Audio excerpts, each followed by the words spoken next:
Business of Property podcast. I'm Simon. I'm Stuart. We're both property people running our own businesses. This podcast is just us chatting, as we often do, about anything and everything property. This week, we thought we'd try something a little bit different. And you, dear listener, can decide if this is a real conversation or a role-played conversation. Do get in touch. Let us know what you think it is. So, I'm going to ignore the listeners now and just talk to you, Stuart. I have an amount of money and I would quite like to invest in property. And I have some sort of things around this. I have in the past tried angel investment in property deals, but I would like to be a bit more involved. I would like to certainly have equity and have the potential upside of capital returns from that property investment. And I know you're often looking at property deals and trying to find property deals, and that's something that I'm struggling a bit to find the time for at the moment. So I thought perhaps we could do something together. So what do you think, Stuart? Would that work for you? Well, Simon, of course, it sounds highly exciting. I love working with people and I like new partnerships. But of course, there's a lot of questions to be asked before we could even get to answering that question. So you've mentioned angel investing and you've also mentioned wanting to be more involved.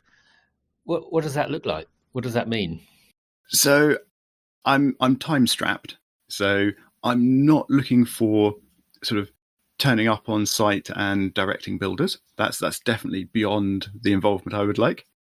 However, I would like to know what the property is. I would quite like to visit it. I would quite like to talk to you about what the plans are for it and potentially have input into how that goes. But yes, not actually sort of on the ground directing anyone, or indeed going out and finding builders or finding the property, in fact, in the first place. So you don't want to get your hands dirty, that's what I'm hearing. Indeed. And you mentioned about having some stake in the property. So we're talking about ownership, obviously, and again, what does that look like to you in your mind? I think I'd like to explore the options, really. So I would like to have the potential to benefit from capital gains over time. I would obviously also like to have ongoing income from it as an investment and rental property. But I'm interested to know what the options might be around that. So, as in, would there be a lump sum needed up front? Would that then be tied up for years or ever? Or would all of it come back, some of it come back? And then how would ownership potentially be split after that?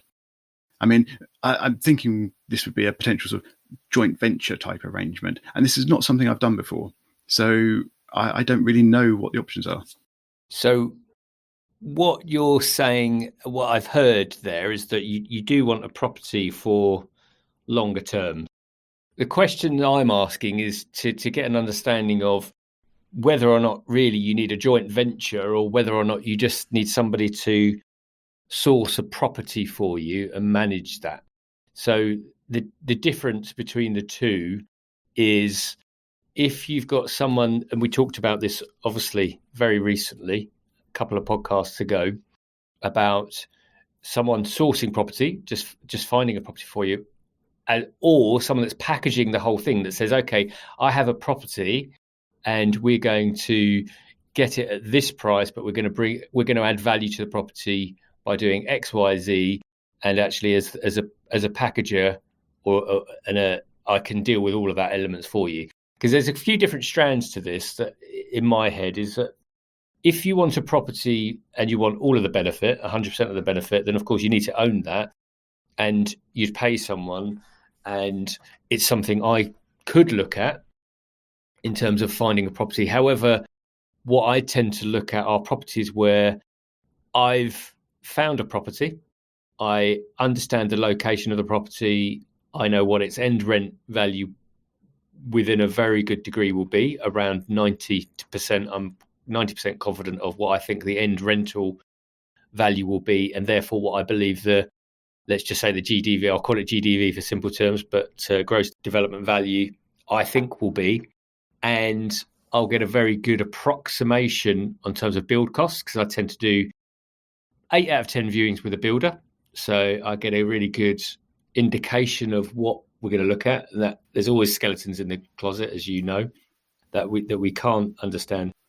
So the way I work is I find the property, look at the end value, understand the works required, understand the licensing required, understand the compliance that we'll need to do, understand the project timings, deal with the financing as regards mortgage financing, bridging financing, and then refinancing, working with the local planning department, working with the HMO licensing department if that's relevant, and contacting building regs when and where necessary, which I tend to do.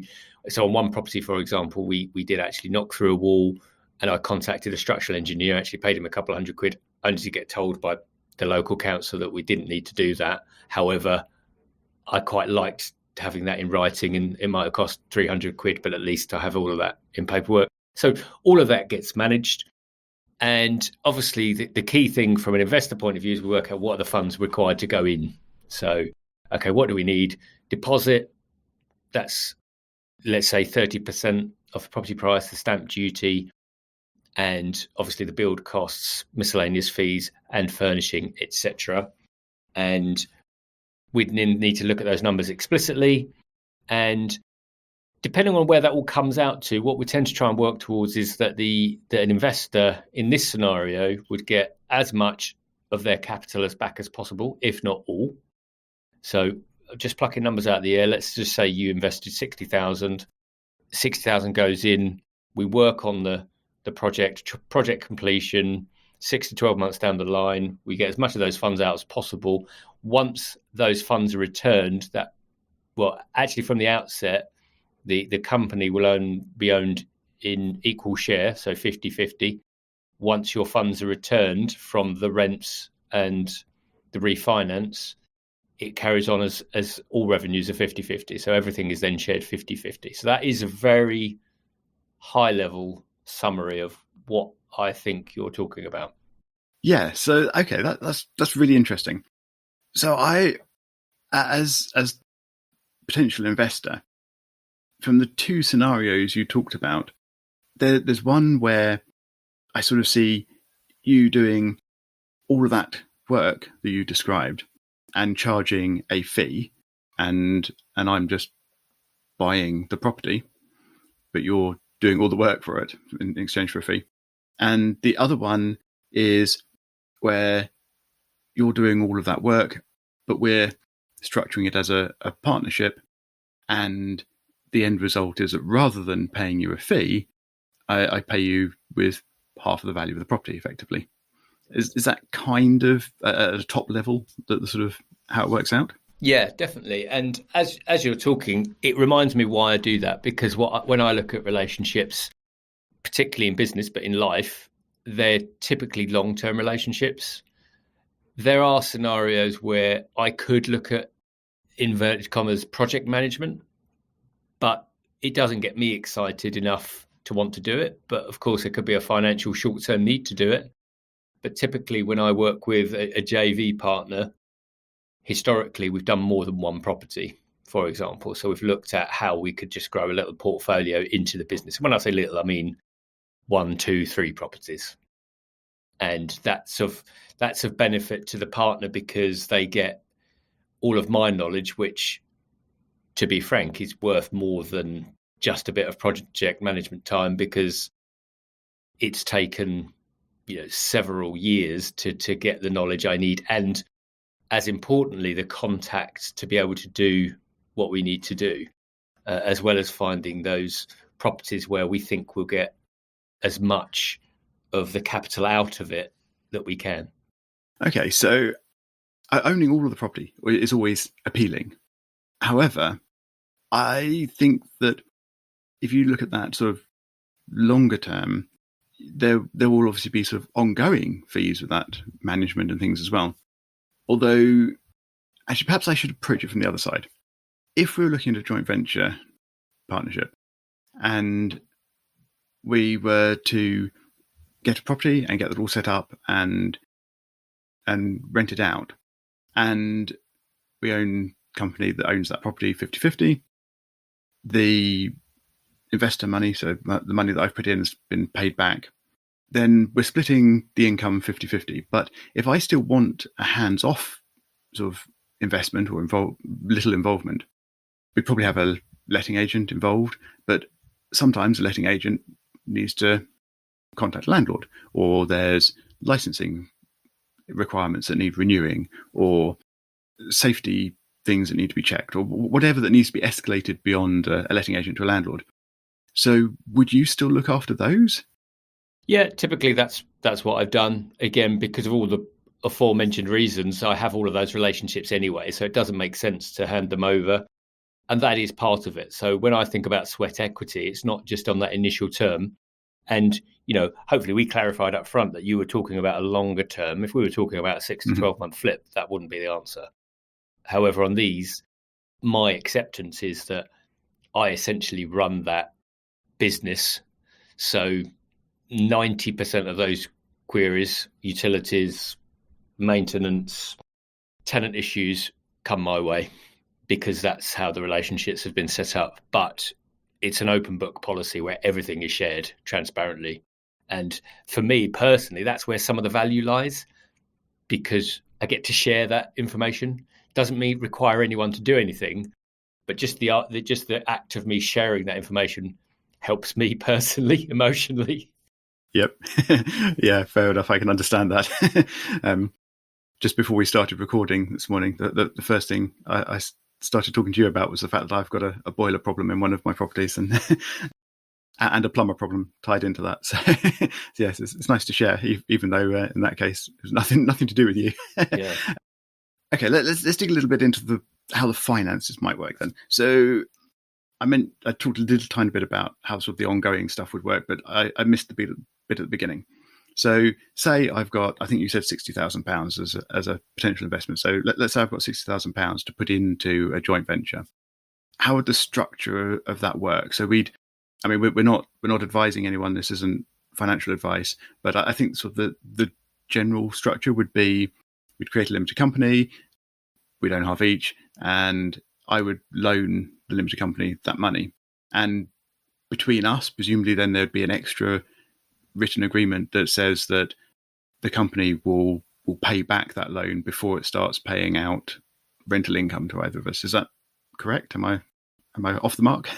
No, so based on previous experience, what I'd say is, so typically there'll be funds from both parties, but I would expect the investor to be investing more, right? Just in its simplest form. I don't usually put it in those words, maybe not quite as blunt, but that's how it works.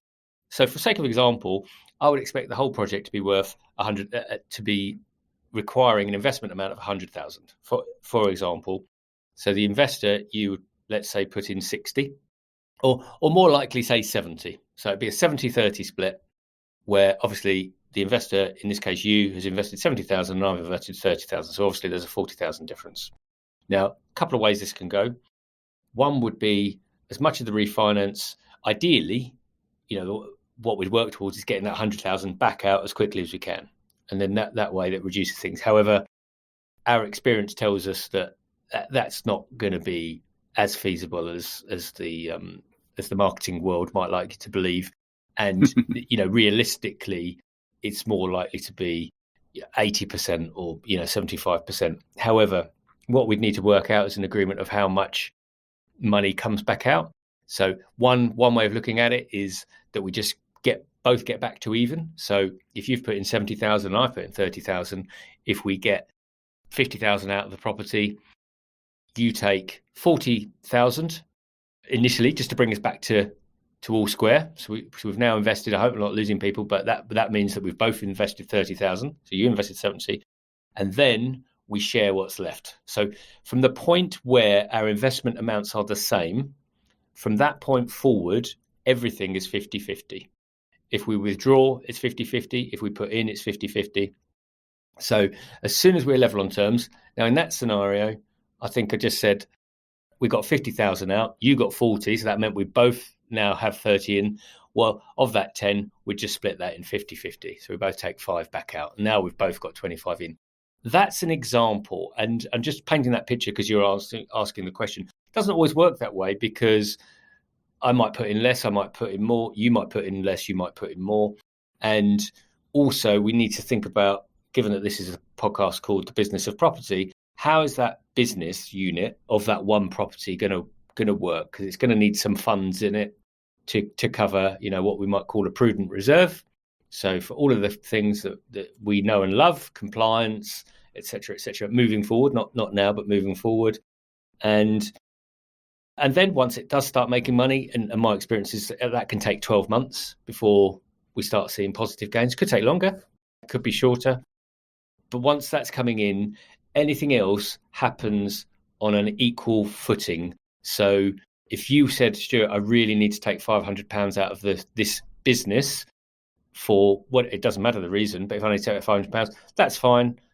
You take 500 out and I take 500 out. And equally, whenever I've done this before, I said, okay, if I need to take £1,000 out, I've actually forced the partner to take 1,000. They said, I don't need the money now. And I said, no, this is how, because otherwise it gets complicated. But like you say, we have a written partnership agreement, which essentially states that and keeps it as simple as possible. Yeah, so looking at that, presumably it's also the same the other way round. So if the roof collapses and suddenly the house needs £20,000 of repairs, our stated agreement would be that we both find half of that each to put into the company to keep stuff afloat. Exactly. So once the development's finished, everything is 50-50. The only bit where it's slightly different is because I see the sweat equity and the knowledge equity is of higher value. And again, so to be clear on that, so you've just said it. So yeah, costs would always share 50-50. Now we've put a very simple example where we said you put in whatever amount, 70,000, I put in 30,000, and we get down to 30-30 and then it's equal. But it might be that I say, well, actually, you might put in 70 and I'm putting 30 grand's worth of cash, but the value I've put into that is worth X. And we'd talk about that because there is a lot of value attached to that. And to be honest, some of it's attached to the property because there are properties I've found that I know I've created a lot of value in. So I know, for example, I've purchased a property for just shy of 200,000 that with a 35k spend on has gone up to a value of 280. So there is an incremental value there that also needs to be worked out. And I'm trying not to get this too complicated, but that's why it's quite dependent on the development itself as well. It's not just about what each of us is bringing to the table in terms of cash or knowledge. Actually, the investment itself, it might be a simple buy to let where we say, oh, this is really simple. We buy it for 200 grand, we spend 20 on it and it's worth 230. So that's negligible. It's just a good property, in which case it's very simple. But if there is additional value to it, and some of those I have found myself, then I think there's a value in that. And again, we'd speak quite candidly about what that is, and we'd agree up front whether you agreed as an investor or not. Yeah, I think that's quite interesting. And I think I might like to dig into the nitty-gritty of that in a moment. But I have some sort of higher level questions around how such agreements as this would end. So when I've made angel investments, those are very straightforward. They're a loan, therefore an amount of time. And yes, that might be extended or be paid early, depending on the agreement and things. But it's a fixed amount of time. When the money is paid back, it ends. And for the kind of JV that we're talking about here, I've already said that I would be looking for a long-term investment and a long-term return. At some point, though, that will end.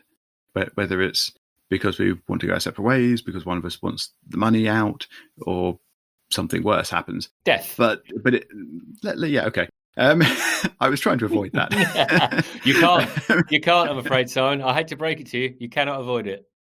Well, I'm planning to for a while yet. So I'm not going to think about the other option. So how, what gets put in place? What do we prepare for those scenarios? And indeed, how do those scenarios even work? Yeah. My suggestion to this is you always sit in a room, and we have spoken about this in the past, but at the best condition of a relationship, and we all know this from our relationships with partners, is the beginning. That's always the best bit, because the sun's shining, everything smells rosy.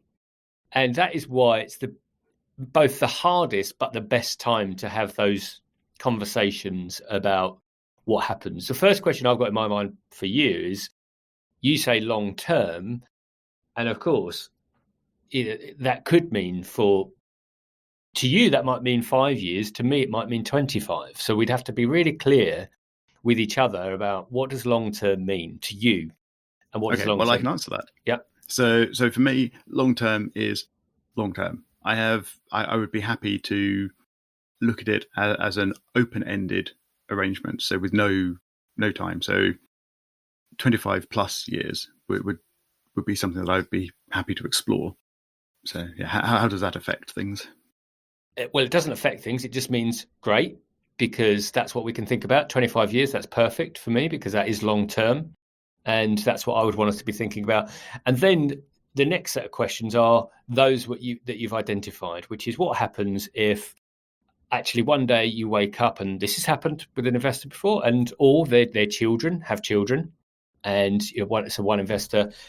To be fair, it was more of a short-term investment, but at the start of what was going to be a 5-year agreement, within 6 months, the investor said, "Oh, my son's just had twins," and of course he knew that was pulling at my heartstrings, having had twins myself, and said, "I really need to get the money out." Now, typically and legally, I could have said, "No, we can't do that, because we're only 6 months in. There's no way I can do that."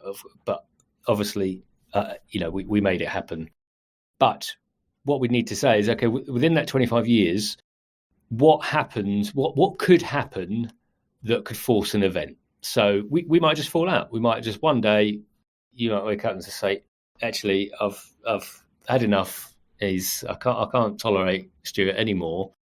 And we keeps talking about death. It's too depressing. Yeah, keeps talking about death and tax. So we then, okay, and actually it could be any reason, doesn't matter, but there might be a reason within the next 25 years where something happens, and there's numerous life events. So actually it's just, okay, what would happen? So in an actual example like that, I think about how do we approach that, and it's, well, first of all, we need a valuation on the property. We need to understand at that particular time what the property is valued at, and the only way I know of doing that is getting a proper valuation from a RICS approved, so Royal Institute of Chartered Surveyors surveyor, that would give us an objective view of that valuation and understand, therefore, what we had in equity in the property. And then, there's a couple of options. So one is one partner buys out the other. So if you wanted to move on, I would have to purchase your share in that property, and this is the actual value, and this is what we negotiate on in terms of how we do it, or we sell the property. And again, we need to understand what happens, what would force that event, and again, we'd agree that up front. So, because, I might not want to sell the property, but I might not be able to afford to buy those shares. So that's why these conversations are really key. Yeah, that's exactly the scenario I was just wondering about. If the partnership needs to end, or one wants to leave the partnership, and the other one can't afford to buy out, then yeah, obviously it sort of forces selling the property. Yeah, but the business element of it is that we could also look for another buyer. So I could buy them. Ah, yes, interesting. But I could sell your shares, but you could sell your shares to another company. So that's how it works. But that's why these conversations, for me, I think they're great, because we want to get this all written down so that we're crystal clear, and we say, okay, we might feel differently in 10, 15 years, and the world might change, but that's what we agreed. So that's what we're going to do. So if in that selling your shares scenario, would you write in sort of restrictions where the remaining partner has some say over who those are sold to? So presumably that could be quite difficult if one of us, I don't know, one of us dies, since you keep bringing that up, and their estate has to sell off their half of the business, and it just goes to sort of the highest bidder. And that could be anyone, and it could be someone that you don't like working with or don't want to work with. So do you write into the agreement something around that? I don't really know how you potentially cover that legally. Well, I don't know how you'd preclude people from buying those shares, but in my view, in that scenario, if you didn't want to take it on, simply you'd sell the property. I think that's because we couldn't envisage. I suppose that would be the get out clause, wouldn't it, in the contract between the two parties, that if anyone really wants out, then they can sort of force the sale of the property. Yeah, there's some really good templates online which I've seen actually in terms of doing agreements, non-specific to property actually, but really good in terms of, it's obviously more difficult when there's two people, but essentially you need 2 votes for something to go through. So both parties have to vote for something to go through. If one disagrees, then it's a no, which again is not easy when there's 2. If there's 3 of you, then of course that's really simple because you've got a 2v1. But I still find that quite a good principle. Once again, if you've agreed it up front, it might be frustrating as hell when you get to that stage where I say, "Oh, Simon, can we just sell the shares? I really want to sell the shares." And you say, "Well, no, actually, I think we need to sell the property." Now we've got 2 options, and I've seen this play out where you just get an impasse where nothing happens. But that is why these agreements come up front. So you go, okay, if selling the shares doesn't look good to me, and I say, I don't want to sell, I'd rather sell the property than sell the shares, then actually that vote kind of wins. But actually, if you say, well, I don't want to sell the property, or actually, well, we're not going to sell the property and we're not going to sell the shares, and okay, then we're holding on to it. Yeah, I suppose the contract has to be, or the agreement has to be written in such a way that you can't end up in a stalemate. You don't want or at least not one where the business gets stuck. So yeah, you always want there to be a way out. So this would be a long-term sort of arrangement. If my answer was that I actually wanted a much shorter arrangement, sort of, I mean, I still think sort of fairly long-term, probably sort of 10 years kind of thing, but and it wouldn't really be because I want the investment to only be short, but it would just be, I might like the idea of it being sort of predictable, if you like. So we know that, or I know that I'm going into it, and it's an arrangement for a set amount of time. How do you manage things like property markets going up and down and things like that when you've got sort of that predictable fixed time at the end? Do you build in some flexibility and sort of expect the flexibility to work with the partner and say, well, actually, the market's just crashed. Let's wait 2 years for it to recover a bit. And is that covered contractually, or do you just rely on talking? Well, I probably want to just clarify more on that with you. But funnily enough, I was just thinking about the market when you were talking, because the other option when we were talking about what do we do with the property, obviously we've both agreed long term, circa 25 years. And what happens if someone wants to leave? Well, of course, the backdrop, the context to that is ideally, hopefully, unless we've done something incredibly wrong, in at least 10 years' time, the value of that property should have increased, which hypothetically, and of course we know it's not always true, would give us increased opportunity for leverage within that property. Now, we're talking about worst case scenarios, which is why I didn't touch on it when we first spoke, because we've got to say, we've got to work that out. We're not banking on a property price increase, but hopefully that will be there in the background anyway, so that you can leverage a property, should you need to, refinance to buy that said person out. So you bring up revaluation, which is an interesting point. I hadn't actually thought about potentially revaluation and freeing up cash to enable someone to buy the other one out. But thinking just about revaluations, how do you handle that and the money that could potentially raise? Would you ever look to revalue just to take money out of the business? I mean, that doesn't really make sense because or does it? Maybe it does. I don't know. Well, yeah, my question would be, why not? Why wouldn't it? Again, it depends. But if you've had a property that's doubled in value, for example, it might make sense.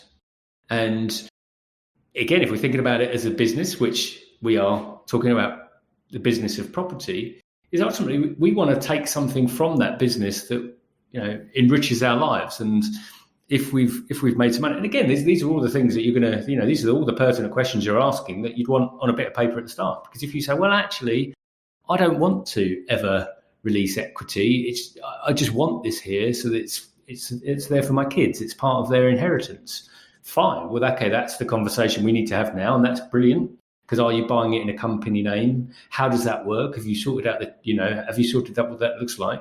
Whereas I might say, well, I'm the sort of person in 5 to 10 years, if we've doubled the property's price value, I'd quite like a trip to Australia or, the Southern Hemisphere. So that's something I'd be quite keen to do. Would you be averse increasing the borrowing if it meant we didn't go past 70% loan to value, for example? So there's additional criteria. You could say, actually, I'm not comfortable to increase borrowing ever past 75% LTV, let's say 70% LTV. In which case, there's quite a good criteria there. And if our property price increases to a degree where we know we're at 60%, well, we've kind of already agreed that that's okay, provided we can get a good product, that we could release 10% and split it between us. Okay, that's interesting, because then you're effectively sort of devaluing the company effectively by taking that capital out of the company. Yeah, it's interesting thinking about how those dynamics would work. I suppose the other possibility is the company remortgages the property and then actually does something with that money itself and tries to grow a portfolio or whatever. So there's lots of potential options around that. So I think one of my last questions, seeing as we're running a bit long, is, realistically speaking, if we're to go ahead with this, how much money would I actually need to be considering putting into it? What's right now, and in the areas that you work in, as an investor working with you, what do I actually need to be thinking of? Well, it depends on the development we look at, because we could just look at a 5-bed property and look at adding value to that, or 3-4 bed and adding value, adding rooms. Or there are properties we could look at buying a guest house, which is a 10-bed property, where there's a significantly higher purchase price. So there is no short answer to that question, because we have to take each development on its own merits.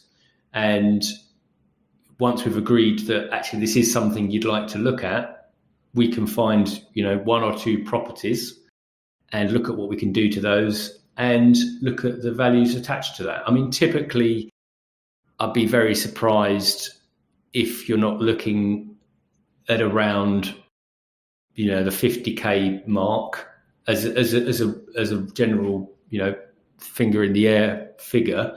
But like I say, that will be dependent on the development and what you'd be interested in being a part of, because some developments we can spend very little on, others actually more exciting projects, but exciting equals money. Okay, so that's very interesting, because I mean, from my point of view, I need to know what the sort of minimum kind of thing, or perhaps even not minimum, more realistic kind of figure might be, because obviously I sadly don't have an infinite bank account, and I need to know that it would actually potentially fit. So 50,000, that to me, I think sounds a bit low for actually buying a property and doing it up and whatever else, even if you were coming in with some of with some funds as well. So yeah, I think that sounds like a bargain. But I would probably be thinking that I would need to be expecting to put in a bit more than that. So that's very interesting.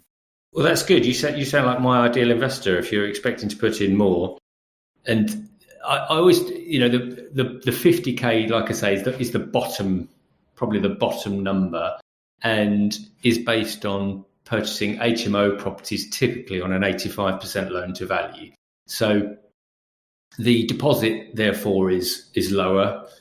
And like you say, that's based on me putting some in. But it would be anywhere between 50 and 100, again, as a ballpark. But of course, I work with investors where we're talking greater than 100,000. We're talking six-figure numbers. So I think the reason I sort of plucked that number out is because, again, if we were having an actual conversation, my first question would be, how much are you looking to invest?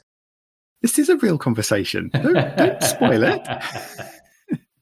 Well, actually, I'm not going to answer that then. So I think we're running late. I'm going to leave it there. And do you think this was a real conversation? Are Stuart and I going to go into a joint venture together in the near future? Or was this all just a role play for your benefit?